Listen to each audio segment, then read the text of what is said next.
पढ़ी लिखी देवरानी।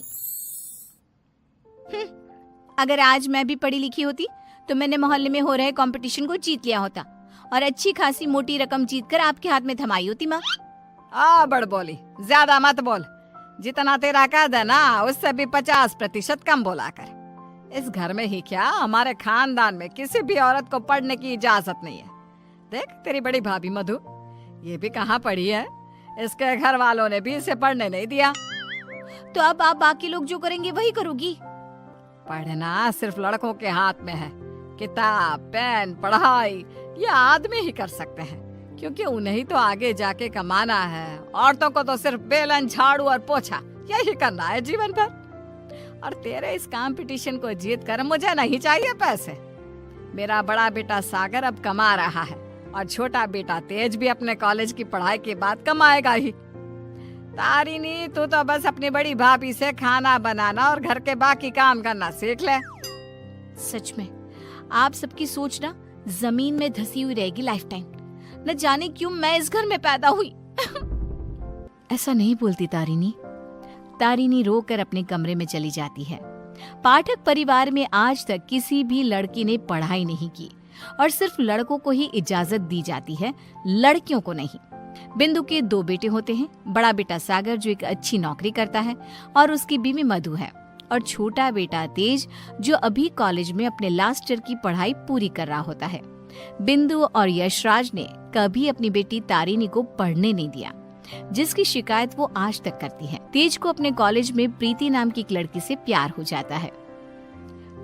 प्रीति, वो दरअसल मुझे ये बात तुमसे बहुत समय से कहनी है। कल इकोनॉमिक्स के क्लास के बाद मैं तुम्हारे लिए रुका भी था, लेकिन तुम चली गई। बोलो ना तेज, क्या हुआ? क्या कहना है तुम्हें? प्रीति, अब मुझे तुमसे प्यार हो गया है। क्या तुम मुझसे शादी करोगी? देखो, हम पिछले 5 साल से एक दूसरे को जानते हैं। आई नो तेज, जैसे तुमने अपने जज्बातों को मन में छुपा के रखा, वैसे मैंने भी छुपाया। मैं भी तुमसे प्यार करती हूँ, लेकिन मैं तुमसे शादी कैसे कर पाऊंगी? क्यों? कौन रोक रहा है हमें? जहाँ तक मुझे पता है, हमारे शहर में लड़कियों को पढ़ने नहीं देते, ना ही पढ़ी लिखी लड़कियों से शादी करवाई जाती है। तुम्हारी बहन तारिनी भी नहीं पढ़ पाई ना अब तक। आई नो, फिर तुम्हारी माँ कैसे मानेंगी? तुम इस सब की चिंता मत करो। I'll fix that all। बस भरोसा और हिम्मत रखो। तेज घर जाकर अपने माता पिता बिंदु और यशराज से बात करता है इस बारे में, और प्रीति के बारे में जानकर बिंदु और यशराज कहते हैं, हैं? तू बोरा गया है क्या लल्ला? देख, ये सब हमारे घर में ही नहीं, राज घरानों में भी होता है। अब प्रीति के माँ बाप होंगे फिर फुरी, लेकिन हम नहीं। हाँ बेटा, ये शादी कतई नहीं हो सकती। शादी में लड़का आगे और लड़की पीछे होती है। वैसे ही जीवन में भी पत्नी पति से 1 कदम पीछे ही होनी चाहिए। ठीक है, अगर आप लोगों को ये सही लगता है तो मैं भी वही करूंगा जो मुझे सही लगता है। अब आप सब मेरा मरा हुआ मुंह ही देखोगे। गंगाजल तैयार रखिएगा। हाय हाय लल्ला, ये तू क्या बोले जा रहा है? पागल हो गया है क्या? तेज अपनी जिद से पीछे नहीं हटता और वो पूरे 1 महीने तक बिंदु, यशराज और अपने बड़े भाई सागर को मनाने में ही लगा रहता। तब कहीं जाकर कुछ महीनों बाद वो सब राजी होते हैं और कॉलेज की पढ़ाई खत्म होते ही 1 साल बाद तेज और प्रीति की शादी हो जाती है। लेकिन बिंदु, यशराज और सागर अब भी इस शादी से थोड़े से नाखुश ही होते हैं। जब घर के सभी आदमी खाना खाने बैठते हैं तब प्रीति भी उनके साथ खाना खाने के लिए बैठती है। तभी, अरे ओ कल की अंधी, पागल हो गई है क्या? अरे माना कि तुम एक पढ़ी लिखी लड़की हो, लेकिन इसका मतलब ये तो नहीं ना कि घर के और ससुराल के तौर तरीकों का पालन भी ना किया जाए। खाना पहले घर के आदमी खाते हैं और फिर औरतें खाती हैं, दोनों एक साथ नहीं बैठे, समझ गई? लेकिन मम्मी जी, ऐसा क्यों? मेरा मतलब खाना तो सबका एक ही होता है ना, तो सब अलग अलग बैठकर क्यों खाए? प्रीति, तुम चलो ना रसोई में, चलो, सबके लिए कटोरी में खीर परोसनी है। लेकिन मधु दीदी। प्रीति, माँ और मधु जो कह रही हैं वो सब सुनो। तेज, अपनी बीवी को कुछ समझाओ। प्रीति, प्रीति गुस्से से उठकर रसोई में चली जाती है और मधु के साथ खीर को कटोरियों में परोसने में लग जाती है। प्रीति, हम इस घर की बड़ी बहू हैं, उसके बावजूद भी हमें हर मामले में, हर काम में पीछे रखा जाता है, जूती की नोक पे रखा जाता है, क्योंकि हम पढ़े लिखे भी नहीं हैं। अब सोचो, हम बड़ी बहू होकर भी हमारा ये हाल है, तो तुम्हारे साथ क्या क्या होगा। मधु दीदी, आप पढ़ी लिखी नहीं हो, इसमें आपकी कोई गलती नहीं है, लेकिन ये जो कुछ भी हो रहा है ना, आदमी और औरत का भेदभाव, ये सब बहुत ही बेकार और इलॉजिकल है। आज दुनिया कहां से कहां पहुंच गई है। आज के जमाने में औरत आदमी के साथ कदम से कदम मिलाकर चलती है। खैर, अब हम और कर भी क्या सकते हैं, लेकिन हम अपने आप को बहुत भाग्यशाली मानते हैं। क्यों मधु दीदी? क्योंकि हमारी एक पढ़ी लिखी देवरानी जो है। हाँ, आपको पता है मधु दीदी, आप ना बहुत क्यूट हो, आपको किसी की नजर ना लगे। जब सभी हॉल में एकत्रित होते हैं, तभी बिना घूंघट ओढ़े प्रीति को देखकर, प्रीति बहू, अब क्या तुम्हारे लिए दीवार पर बड़े अक्षरों में इस घर के तौर तरीके लिखवा दिए जाए हैं? अब क्या किया मैंने? आप हमेशा राशन पानी लेकर क्यों चढ़ जाती हो मुझ पर mummy ji? I just don't understand. Preeti बहू, आज तुम बगैर घूंघट के दिख गई हो। आइंदा से अगर ऐसा बिना घूंघट के दिखी ना, तो मुझसे बुरा कोई नहीं होगा। मधु बहू को देखो, सोते समय भी घूंघट ओढ़े ही सोती है, नींद में भी ये हमारे आदेशों का पालन करती है।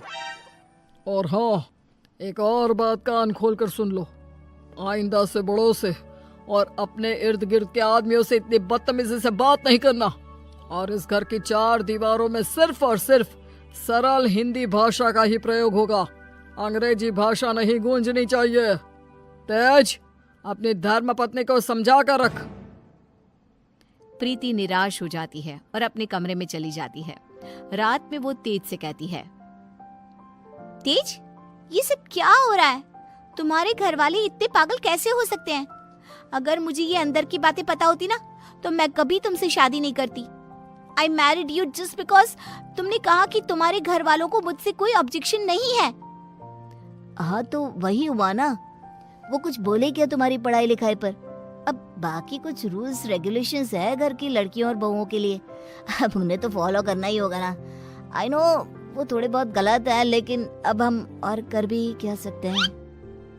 एक दिन जब यशराज दूध वाले का हिसाब कर रहा होता है, तभी ये 3 हफ्ते जुलाई महीने के और 2 हफ्ते अगस्त के, तो कुल मिलाकर पूरे हुए। अरे बिंदु, जरा हमारे ड्रॉअर में से कैलकुलेटर तो लेकर आना।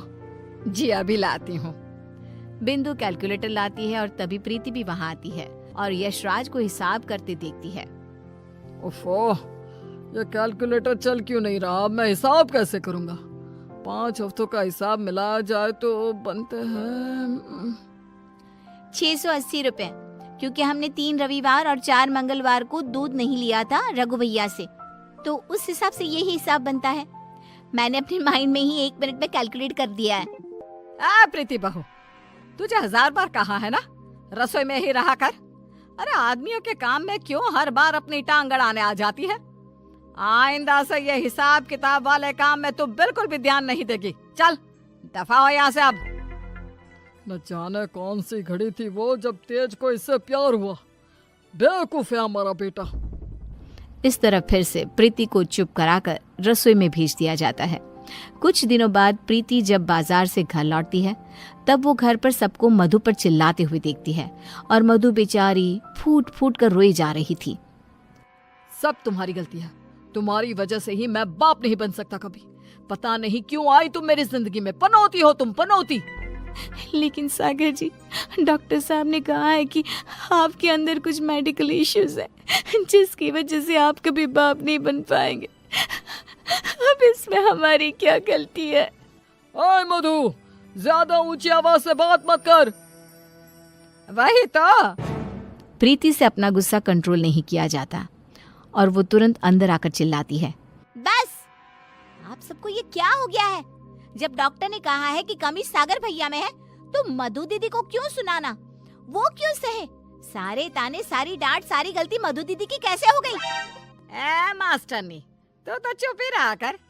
वो कहते हैं ना, एक गंदी मछली पूरे तालाब को और बाकी मछलियों को खराब कर देती है। तू ना वैसी ही है।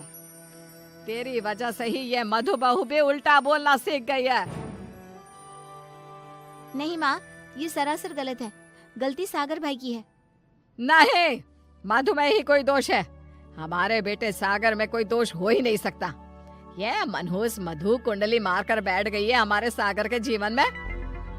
मधु दीदी, ये आपके हाथ पाँव पर निशान कैसे? बोलिए। सागर जी ने हमें बहुत मारा प्रीति, हमें बचाओ इन सब से, ये सब बहुत बुरे हैं। मधु प्रीति के गले से लिपटकर रोए जा रही थी। सागर गुस्से में आकर मधु पर हाथ उठाने जा रहा था कि तभी प्रीति उसके पास जाकर उसका हाथ पकड़कर मोड़ देती है। मेरा हाथ! एक आदमी अगर गुस्से में शैतान बन जाए तो एक औरत क्रोध में काली का रूप धारण कर लेती है। समझ गए सागर भैया?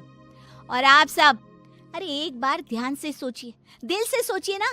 अगर ऊपर वाले ने आदमी और औरत को साथ में बनाया है तो हम क्यों फर्क करें? क्यों औरतें आदमियों से पीछे रहे? दोनों साथ में कदम से कदम मिलाकर चल सकते हैं ना।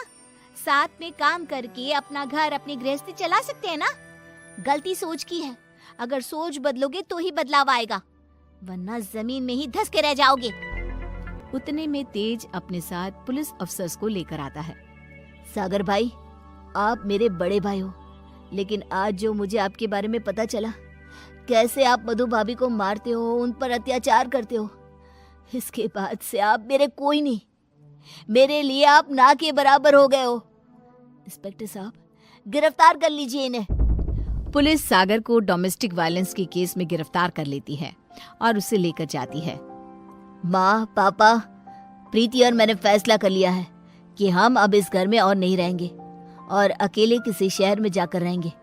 मधु दीदी और तारिनी भी हमारे साथ चल सकती हैं। इस तरह तेज और प्रीति वहां से चले जाते हैं और मुंबई शहर आकर तारिनी और मधु दोनों भी पढ़ने जाती हैं और सभी अपना जीवन खुशी से बिताते हैं। वहीं बिंदु और यशराज, जिन्हें तेज हर महीने पैसे और खत भेजता है, वो दोनों अपने बच्चों की याद में रोते रहते हैं और उनके खतों को ही पढ़ते रह जाते हैं।